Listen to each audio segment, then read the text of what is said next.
Me now on the phone, North Carolina Congressman Mark Meadows. He's a member of the House Oversight and Government Reform Committee.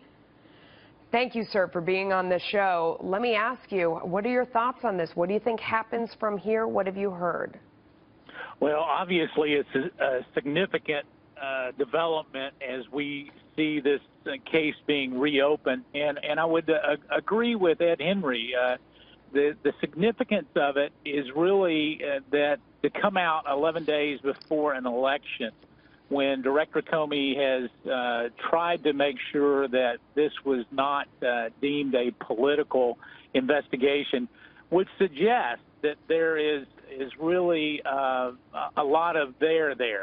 What it suggests is that in this new information that they're reviewing that came to light apparently yesterday, that as we start to look at this, it could not only put the claims that there was nothing improper on behalf of Hillary Clinton in serious doubt and question. I can tell you that the pressure that Director Comey would feel has really not come from Congress. I mean, most of our oversight committee was extremely disappointed with the conclusion, but chalked it up to the fact that we would have to abide by the director's decision.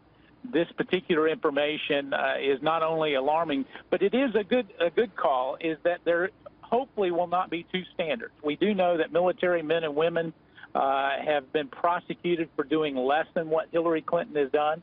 And so hopefully we will see justice prevail in this particular case. Okay.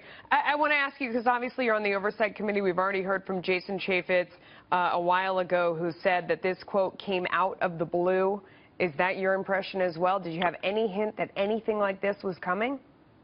We did not. I mean, obviously, Chairman Chaffetz and I have been following a number of different avenues as it relates to missing emails and the improper way that we believe that national security interests were protected.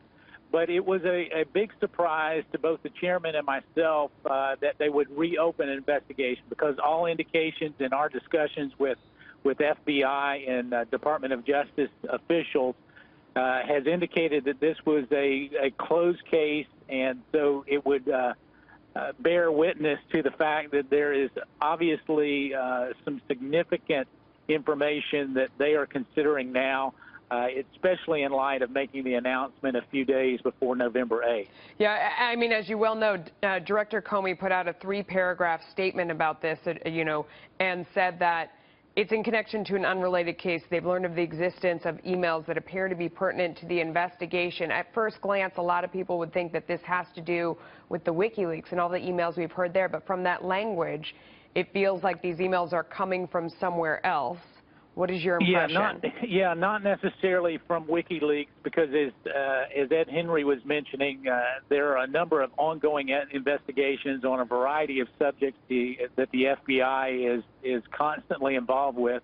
I can share with you that in discussions some weeks ago, that some of the other areas that they were looking at, might have crossover. And so not speaking specifically with any knowledge of any particular investigation, but as we start to look at some of the other information that has disappeared, just the FBI in their normal way of being, complete and making sure that everything is buttoned up, it would suggest that the one criteria that Director Comey mentioned was intent.